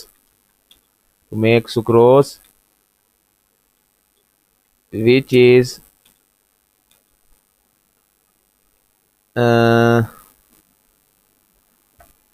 stored form of energy, which is energy that is transferred within a plant from one place to the other। तो ये तो आंसर हो गया हमारा इस question number, सारा botany से ही था वैसे ये तो भाई। प्लांट्स मेरा मुझे बिल्कुल पसंद नहीं है प्लांट्स के बारे में पढ़ना या प्लांट्स पे स्टडी करना, बिल्कुल। खैर, पार्ट 7 में और लास्ट क्वेश्चन में हम पहुंच चुके हैं, अल्हम्दुलिल्लाह रब्बिल आलमीन। ठीक, DNA carries genetic information in the form of genes. The paragraph below describes the structure of the DNA molecule. Okay. Complete the paragraph by writing the most appropriate word or letter in each of these spaces here। हमने यहाँ पे उसके मुनासिब तरीन अल्फाज यहाँ पे blank में फिल करने हैं, ठीक है। The DNA contains the chemical elements carbon, hydrogen, oxygen, उसके अलावा और कौन कौन से दो होंगे इसके पास? अच्छा, डीएनए जो है it is made up of proteins, इस पे हिस्टोन प्रोटीन्स होती हैं। Proteins contain an essential nitrogen of the amino acids. तो अमाइनो एसिड्स, सो यहाँ पे नाइट्रोजन ऑब्वियसली होगा हमारे पास, नाइट्रोजन होगा। अगर आप डीएनए का एक स्ट्रक्चर देखें तो उसमें आपको जो नाइट्रोजनस बेसिस हैं उसके साथ आपको जो एक तो कार्बन शुगर होगी उसके साथ, ठीक है, और फॉस्फेट बॉन्ड्स भी होंगे उसके अंदर। उसमें फॉस्फेट बॉन्ड्स भी आपको देखने को मिलते हैं। तो यहाँ पे फॉस्फोरस भी मेरे ख्याल से आएगा। तो नहीं नहीं नहीं, एक सेकेंड। नाइट्रोजनस बेस होती है, उसके अलावा जो नाइट्रोजनस बेस है that is connected to a sugar, and the sugar is then connected to a phosphate group, then obviously it would also have phosphorus here, phosphorus. The two strands of DNA coiled together to form a double helix, ठीक है। each of structure, अच्छा ठीक है, double helix किस तरह बनाते हैं कि ये देखें ना, ऐसे करके, ऐसे ये मैं बहुत रफ बनाया है, एक मिनट रुक जाए। हाँ, ये यूं डबल हेलिक्स वो बनाते हैं। Each strand is made up of a chain of what, chain of the what, each strand here is made up of chain of nucleotides. ये जो पूरा स्ट्रक्चर होता है that is consisting of nitrogenous bases, phosphates and sugars, it is one primary structure is called the nucleotide, and DNA itself is a, and the long, each strand is made up of a polynucleide strand. या polynucleide is made up of a chain of nucleides, या यहाँ पे chain को काट के polynucleides लिखते दोनों ठीक रहेंगे, न्यूक्लियोटाइड्स, ठीक है। bonds between pair of bases hold the strands together, so bonds between pair of bases hold the strands together, ठीक है। and these are the hydrogen bonds. These bases always pair up in the same way, T with, so thiamine here, thiamine will go with thiamine and adenine, and thiamine with adenine, यहाँ पे आप A भी लिख दें तो भी ठीक है, thiamine with adenine, and there are two bonds here, two hydrogen bonds between thiamine and adenine, and there are three hydrogen bonds between cytosine C and G, three hydrogen bonds between cytosine and guanine. So this is your answer part B. Now explain how the genetic modification can be used to change the function of enzyme so that it acts on a different substrate. Explain how a genetic modification can be used to change the function of an enzyme so that it acts on a different substrate. तो हमने enzyme की जो genetic makeup है उसको change करना ताकि वो किसी और सबस्ट्रेट को भी एक्सेप्ट कर ले, उसको भी कैटेगराइज एंजाइम जो है वो कर ले। अच्छा, एंजाइम जो है ना, let's enzymes are globular proteins. Proteins आपको पता है किससे बनकर मिले हैं, they are made up of nucleotides, they are made up of amino acids. तो अमाइनो एसिड्स, अच्छा ठीक है, अब अमाइनो एसिड्स जो हैं वो they convert, they make up, क्या मैं कह रहा हूँ, मतलब अमाइनो एसिड्स जो हैं they combine to form the, amino acids combine to form what, they combine to form the proteins, long proteins, ठीक है। अच्छा, अब आपने एंजाइम को ज़बरदस्ती आपने उसमें सबस्ट्रेट फिट कराना है, तो आप उस डीएनए का, आप उस डीएनए का जेनेटिक मेकअप चेंज करोगे जिससे एंजाइम मॉलिक्यूल के अमाइनो एसिड की चेन जो है वो तैयार होनी है, जो बाद में ट्रांसलेट होगी और ट्रांसक्रिप्ट होगी, तो उसमें आपको ऑब्वियसली कोई ना कोई चेंज करने पड़ेगी। सो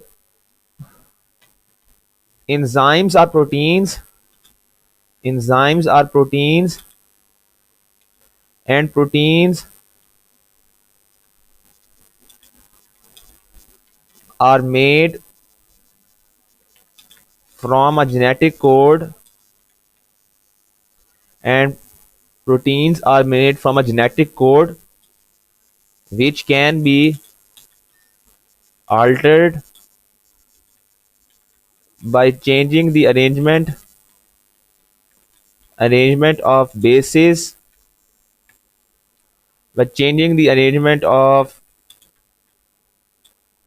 you can write sugars, or you can write phosphate groups. Once you change these, so once you change these by changing the genetic code which can be altered, ठीक है, and this genetic code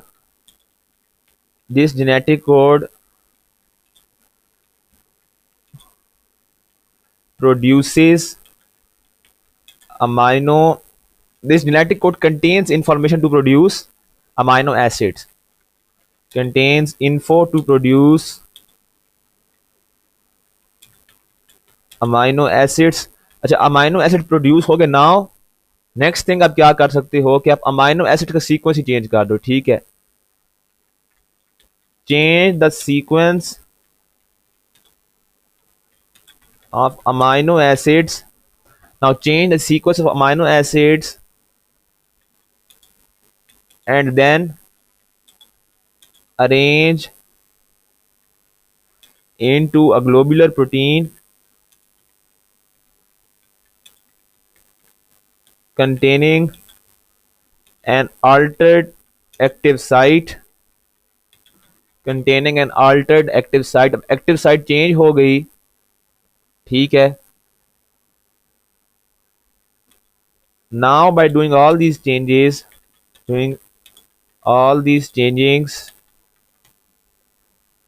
you can fit your you can now fit your substrate molecule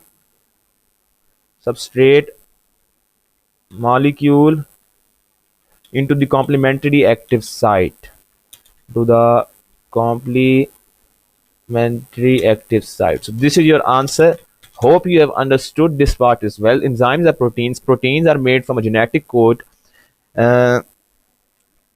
Proteins are made from the genetic code. They are made from a special genetic code that goes into the ribosomes,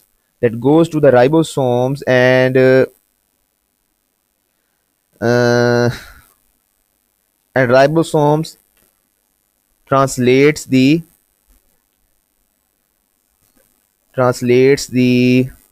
message and forms a protein, forms a sequence of amino acids, and this sequence can change once you change the bases, and you will get a changed enzyme molecule, and thus your active site will then interact with your substrate molecule.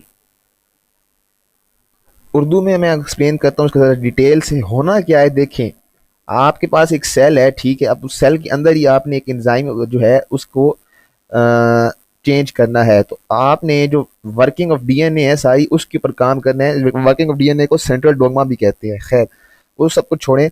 Working of DNA के अंदर देखिए आपका जो DNA है ना, you have chromosomes in your nucleus and you have chromatids, and on the chromatids you have genes which are part of a DNA.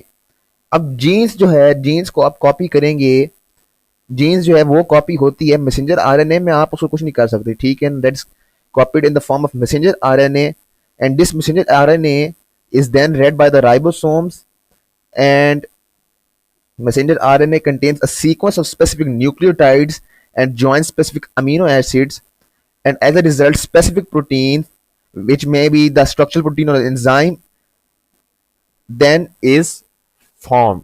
तो वो produce कर देता है हमारे पास एक प्रोटीन को. अब आपने क्या करना है कि जो बेस है आपका, जो डीएनए है, न्यूक्लियस आपका जो क्रोमोसोम है उसका डीएनए, उसका जो बेसिस की अरेंजमेंट है उसको चेंज करेंगे. तो जो मैसेज आपके पास कॉपी होना है मैसेंजर आरएनए के अंदर वही चेंज हो जाएगा. जब वही चेंज हो जाएगा तो प्रोटीन शेप या प्रोटीन टाइप या कुछ भी, वो तब आपको ही पता है आपने किस तरह करना है, साइंटिस्ट ही बता सकते हैं। हमारा जैसा O1 O2 O3 या A1 A2 का कोई बच्चा नहीं बता सकता। वो चेंज कर लेगा वो, जिसकी वजह से mRNA जो है उसके अंदर डीएनए न्यूक्लियोटाइड का सीक्वेंस चेंज हो जाएगा, जिसकी वजह से एक different sequence of amino acids produce होगा, जो कि एक different protein with a specific active site और अ स्पेसिफिक सबस्ट्रेट वो प्रोड्यूस कर देगा। So this is your answer. और यहाँ पे हमारा इस पेपर से जान छुटती है फाइनली। तो बायोलॉजी का पेपर वैसे ही काफ़ी लेंथी लगता है, मुझे तो लिखना बहुत पड़ता है इसके अंदर, लेकिन अभी तो हम यहाँ बोर्ड्स के बच्चे हैं, नहीं पाकिस्तानी बोर्ड्स के, नहीं तो उन बच्चों को तो आप पूछें ज़रा, लिखते लिखते उनके हाथ थक जाते हैं। खैर, thank you all for watching my video. If any one of you is watching this, make sure to like and subscribe. Do press the bell icon if you want to be updated with the latest videos. I may be uploading vlogs very soon as well, so like and subscribe, and goodbye and good night. Allah Hafiz. तो ठीक।